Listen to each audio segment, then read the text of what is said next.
Siang Pak, perkenalkan nama saya Tasya Filda Marbun dengan NIM 11S23042 dari Prodi Informatika Angkatan 23. Nah, pada kesempatan kali ini, saya ingin memaparkan dan mempresentasikan tentang praktikum pemodelan dan simulasi, yaitu praktikum pertama. Baik, saya di sini akan pertama mulai untuk melakukan pemaparan mengenai laporan saya secara singkat.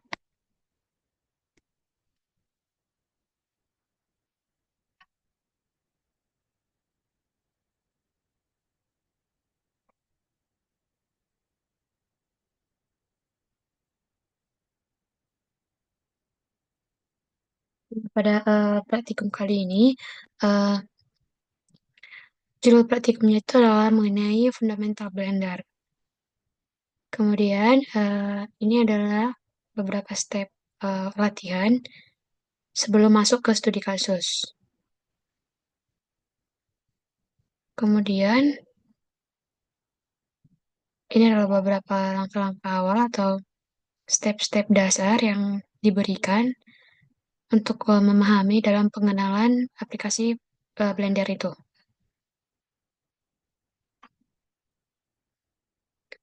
Kemudian masuklah kepada studi kasus. Nah, pada studi kasus praktikum pertama pemodelan simulasi ini, kita diminta untuk, nah, di sini eh, kita diminta untuk membuat suatu objek bebas yang pastinya itu objek itu berbeda dari orang lain. Kemudian objek itu harus dibuat dengan menggunakan lebih dari tiga gabungan objek Blender dan harus berada pada satu tiga dimensi view. Kemudian topik yang perlu untuk diterapkan pada proyek Blendernya itu adalah modifier, material, lightning, dan rendered. Kemudian bagi tampilan 3D view itu menjadi tiga bagian seperti pada latihan sebelumnya. Kemudian oleh sebabnya itu, perpaduan warna dan bentuk objek dapat dibuat semakin baik nilainya untuk memperoleh nilai lebih baik. Nah, di sini saya akan langsung lanjut kepada si aplikasi Blendernya. Nah, sebelum itu, di sini saya eh, masih belajar untuk mengenal dan menguasai fitur-fitur yang ada dalam si Blender. Jujur saya belum sepenuhnya mengerti tentang Blender ini dan fitur-fiturnya. Tapi saya akan belajar terus untuk memahami dan lebih menguasai fitur-fitur dalam Blender. Jadi saya akan menjelaskan beberapa basic-basic saja di dalam pembuatan eh, Blender ini, Blender punya saya dengan pemahaman yang saya punya. Saya akan mencoba walaupun tidak terlalu sempurna. Nah, di sini saya membuat suatu objek yaitu sebuah piring dan gelas yang dimana di dalam piring dan gelas ini ada beberapa objek lagi yaitu seperti telur, sosis, kacang polong dan di dalam si gelasnya ini ada sebuah susu. Jadi, dapat dilihat di bagian scan collection yang bagian sebelah kanan ini adalah semua collection yang saya gunakan dalam membentuk si objek ini. Jadi, kita perbesar dulu.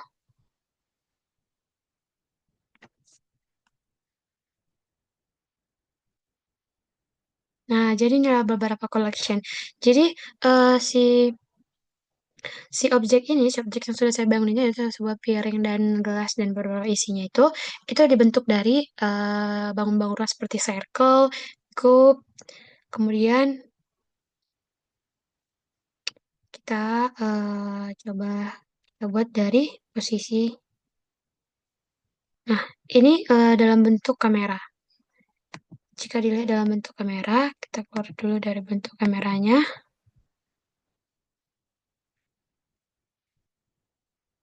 Nah, kalau kita ingin melihat si objeknya ini dari segala sisi, dari belakang, depan, kita bisa menekan tanda petik yang di bawah keyboard escape. Nah, nah, setelah kita mengetik tanda petik yang di bawah keyboard escape, nah kan langsung terlihat seperti ini. Ini untuk memudahkan kita mengenali si fitur-fitur shortcut yang ada di Blender ini. Nah, kita coba lihat dari tampilan topnya. Nah, ini dari tampilan top. kemudian ini ke depan.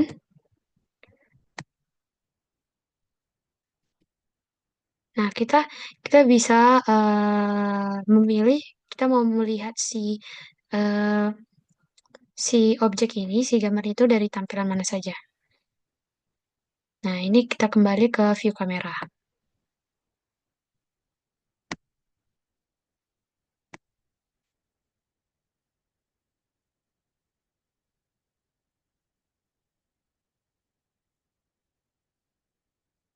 Kita kembali ke view. Nah, jadi saya akan memperlihatkan bagaimana sih ininya si bangun-bangunnya ini yang dari sebuah bangun ruang dapat membentuk seperti ini. Jadi kita mulai contohnya kita hide dulu dari sini. Kita hide-nya dari scan collection. Contohnya ya, yang circle yang pertama itu. Kita hide dulu circle yang ini.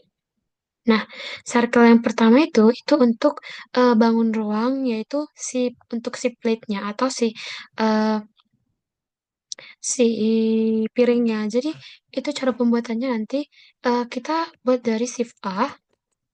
Nah, kita pilih dari mesh. Nah, kita di sini pilih bangun ruang apa aja yang kita mau. Contohnya dari yang tadi itu dari sebuah circle kita bentuk menjadi sebuah piring. Itu kayak caranya itu nanti itu menggunakan extrude.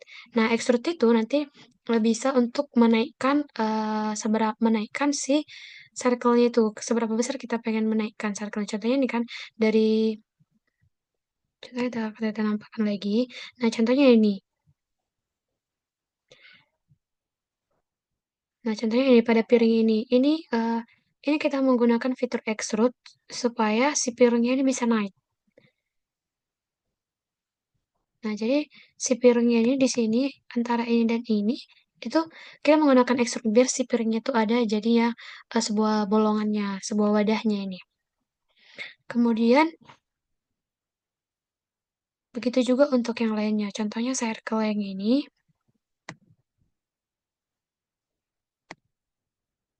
Nah, itu untuk si putih telurnya itu.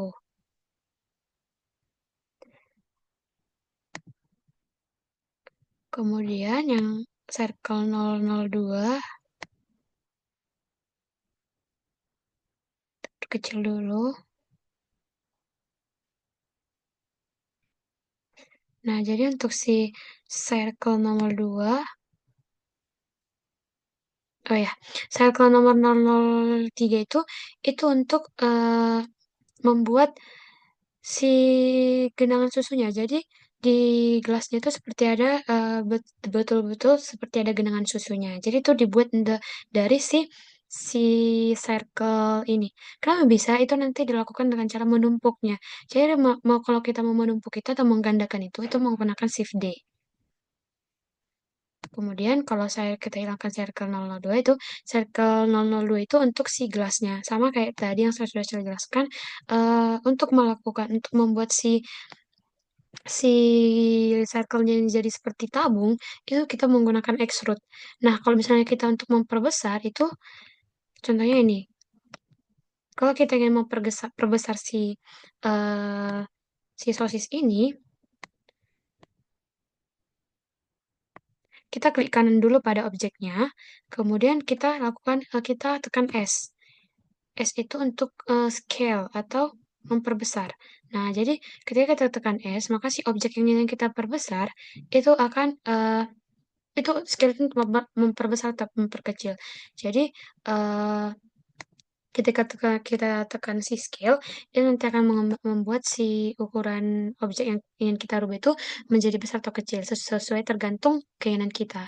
Nah, kalau kita di sini mungkin salah tekan atau apa, kita juga bisa melakukan Ctrl Z untuk mengembalikan eh, si objeknya itu ke posisi yang semula. Kemudian begitu juga untuk nah, kemudian untuk yang bentar shift A mesh. Nah, kemudian yang untuk si kacang polongnya ini kita menggunakan dari UV Sphere yang ini. Shift A, mesh yang ini. UV Sphere. Untuk si kacang polong itu menggunakan UV Sphere. Kemudian begitu juga yang si kuning telur yang di tengah-tengah itu menggunakan UV Sphere. Tadi piring itu circle. Kemudian yang ini coba kita lihat.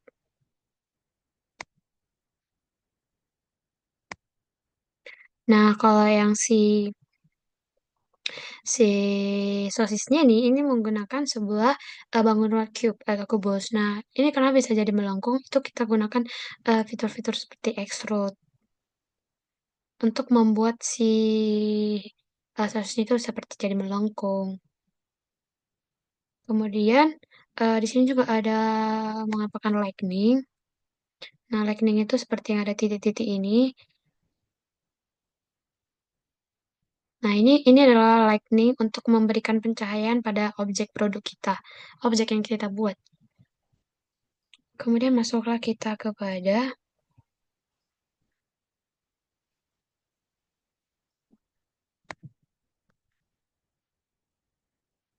nah kemudian masuklah kita kepada,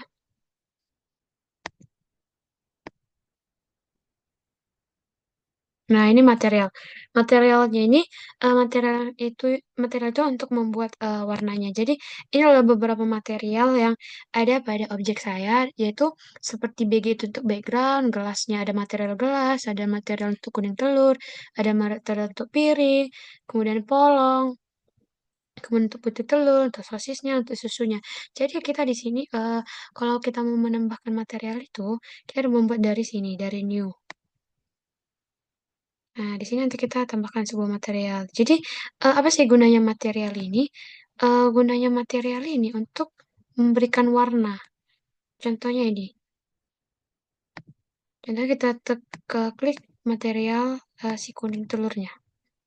Nah, jadi material si kuning telurnya itu uh, maaf. Nah, kita buat di sosisnya saja. Nah, jadi material sosisnya itu ini menggunakan, hmm, nah di sini material sosisnya itu untuk menggunakan base colornya, untuk ada juga mengatur roughness-nya atau metallicnya. Nah, di sini kita bisa mengatur seperti warna dasarnya, kekontrasan dari warnanya ini bisa di material. Kemudian, nah di modifier. Nah, di modifier ini adalah beberapa fitur-fitur yaitu seperti contohnya itu bevel.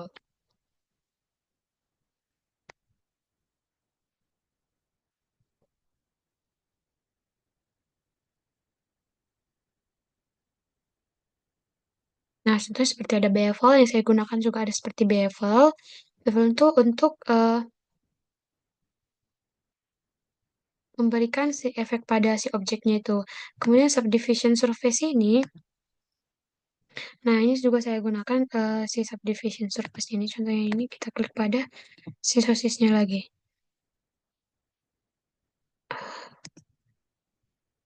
Maaf. Nah, contohnya pada si subdivision si sosisnya ini juga menggunakan beberapa modifier seperti subdivision surface itu untuk apa sih? Lihat ya.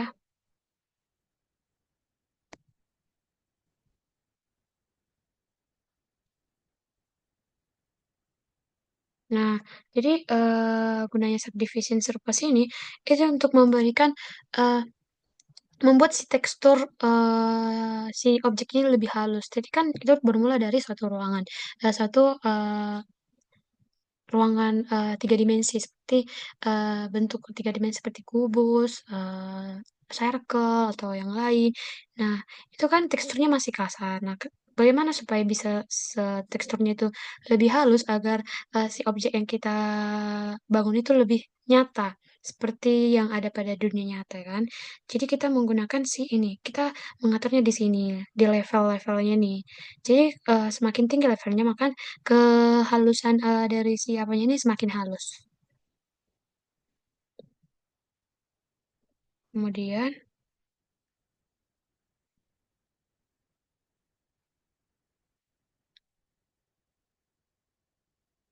nah kemudian render yang saya gunakan itu bentuknya itu EEVIEE.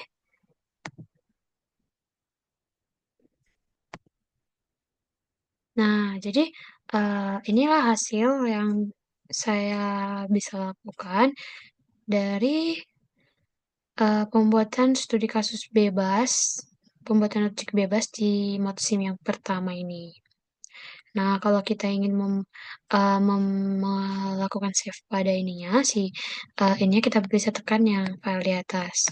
Nah, kemudian ada juga kegunaan-kegunaan pada fitur-fitur yang di atas ini, seperti ada untuk meneliti, melihat si bangun garis ini kayak seperti garis-garis objeknya itu lebih jelas seperti ini. Ini agak terlihat garis-garis objeknya lebih jelas.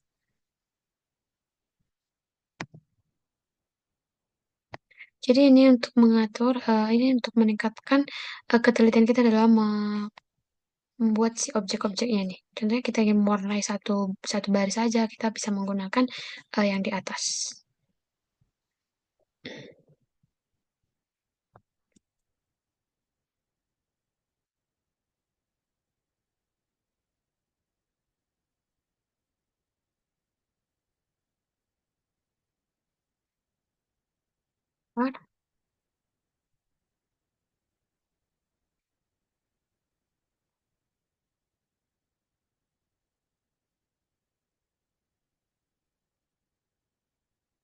Nah, ini kita kembalikan kepada posisi ini. Nah, juga untuk alasnya ini, alas yang di bawah plate-nya ini dan gelasnya ini saya menggunakan itu ini yang plain. Jadi, kalau misalnya kita ingin melakukan save pada ini ya, kita bisa lakukan view render atau render animation. Tapi saya menggunakan view render.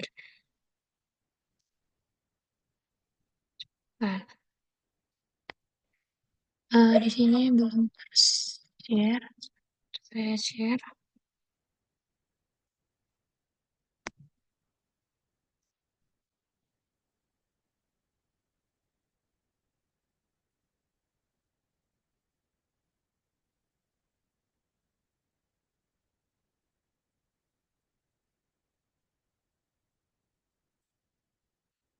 Ini adalah bentukan si objeknya ketika sudah selesai. Kita menggunakan si view render. Ini bisa juga kita save dari temankan image-nya ini. Kemudian kita save.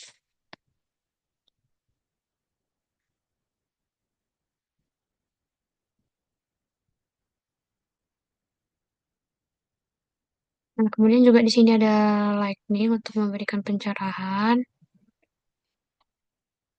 Ini adalah lightning-nya. Di sini kita bisa mengatur posisi-posisi lightning-nya itu.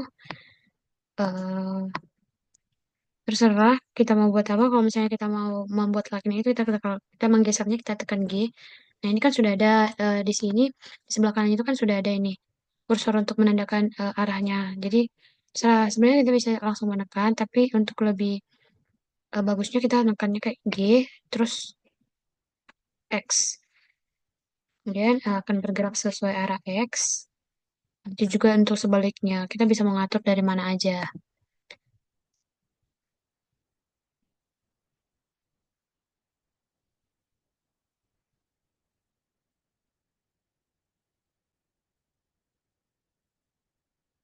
Yang saya perlihatkan lagi sekali lagi dalam bentuk video. Nah, demikianlah presentasi yang dapat saya lakukan dari pemaparan dalam pembuatan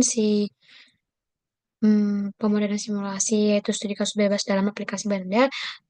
Saya mengerti dan saya menyadari bahwa dalam pemaparan saya sangat-sangat kurang masih dalam memaparkannya, Pak. Tapi saya mau berusaha untuk video-video selanjutnya saya akan lebih belajar lagi untuk memahami cara memahami shortcut-shortcut yang ada di si aplikasi Blendernya itu. Jadi